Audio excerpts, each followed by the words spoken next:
Hi everyone. So this is my very first video on YouTube and I'm really excited. So I would love to hear from you कि आपको video कैसा लगा. So please comment section में tell me if you have any doubt or even if I have missed out on something so that I can reach out to you and come up with your expectations in my next video. And speaking of these channels, Sahaj Learning, it's a very new channel. It's a learning platform जहाँ पे we focus much on the easy approach of learning. We believe कि किसी भी चीज़ के basics अगर हमको पता हो ना, then it's very easy to move on to the tougher sections. So please like and share the video if you like the approach, and also subscribe to our channel so that we can inform you whenever we come up with a new video, and हम try करेंगे to add value to your learning process. So today I will begin with the first chapter of biology, and that is the living world.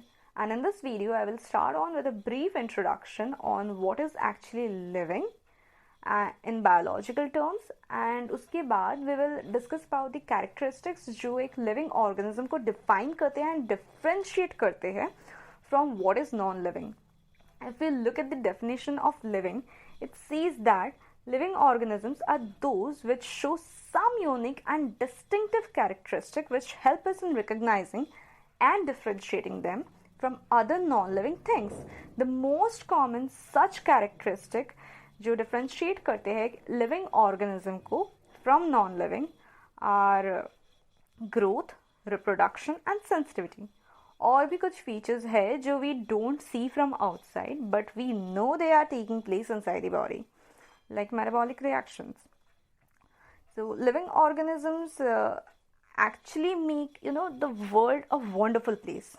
It's only the living organisms जिसके बारे में we are unsure of how they would react to different situations, and thus the field increases the scope of study. Living organisms are not only जो हम देखते हैं that is moving around us. Trees are also live, right?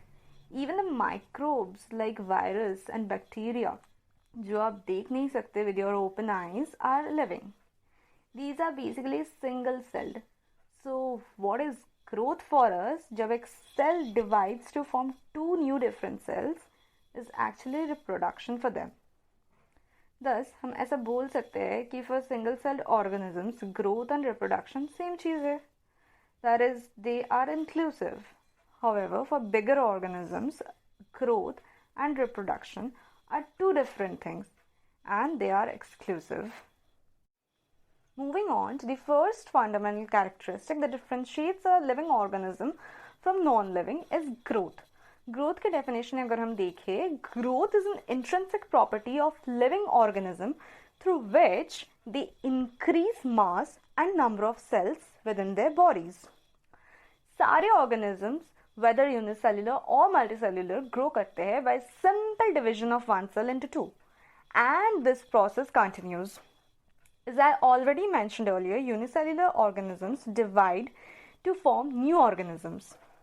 Their cell division results in reproduction, and the two processes are inclusive for them.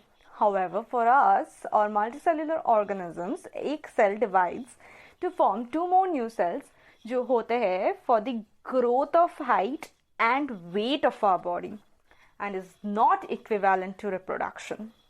In multicellular organisms, even जब कोई cell की replacement ज़रूरत होती है because this cell is not functioning well due to some reason like injury, तब भी cell division होती है to replace that cell.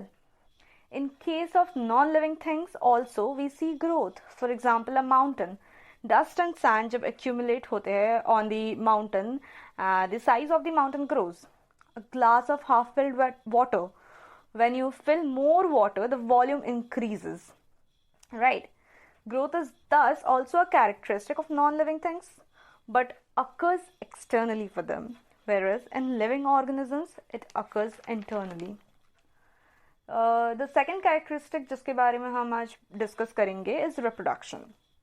It can be defined as the production of new individuals of same kind by the grown-up living individuals.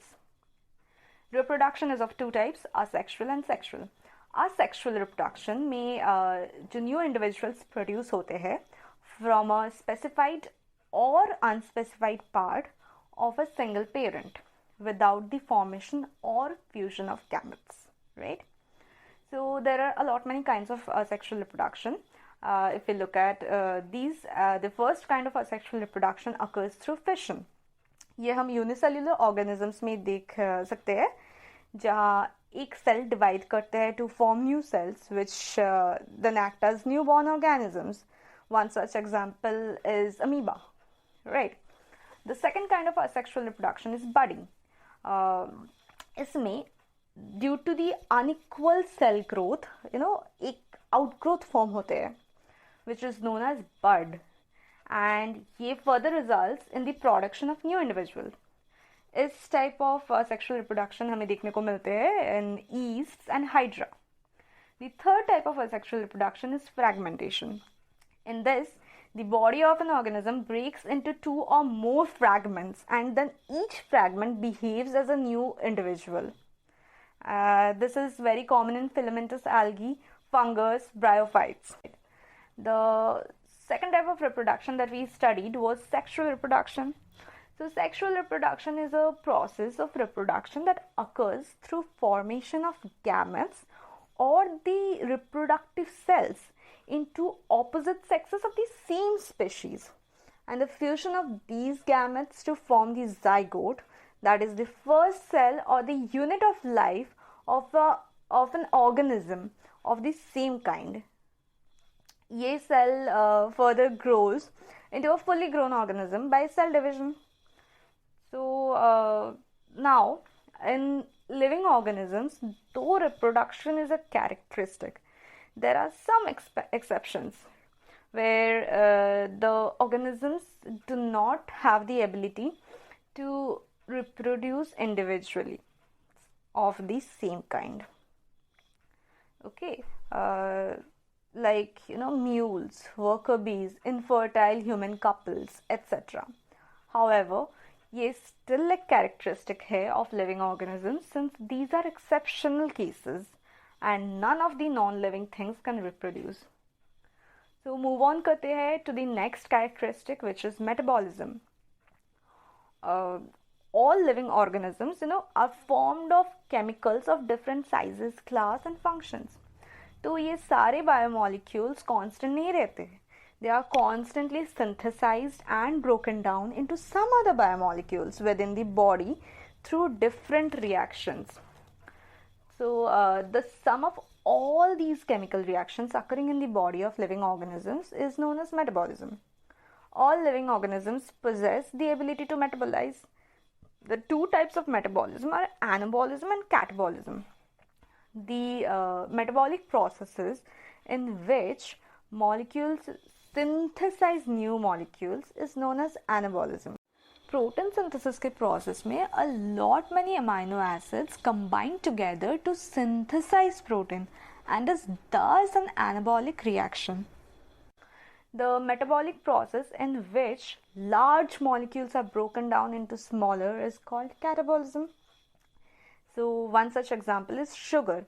Sugar is broken down into molecules of water and carbon dioxide to liberate energy in the form of ATP, right? So metabolism can be accepted as a defining feature of living organism, or in other words, a feature which is specific to only living organisms. Unlike growth, non-living things cannot metabolize, and unlike reproduction, metabolism occurs in all living organisms. There is no exception in case of metabolism. Consciousness is the fourth characteristic that distinguishes a living organism, and its definition is it is the ability of living organisms to detect or sense the changes in the surrounding. Any change that can be detected by living organism is known as stimuli. अभी the detection level जो होते हैं, it varies among different organisms, and also their response to the change may be different. For example, few animals and plants breed or produce at particular seasons only, and आप इसे seasonal breeding कहते हो, right? Though consciousness सब में होते हैं, still it's a special thing for human beings, since they can have a sense of themselves, which we call self awareness. इंसान बहुत ज़्यादा इंटेलिजेंट होते हैं. They have their feelings, thoughts and selfhood.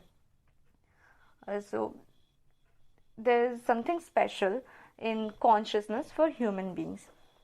Again, since non-living things can't detect change around them, it is a defining property for living.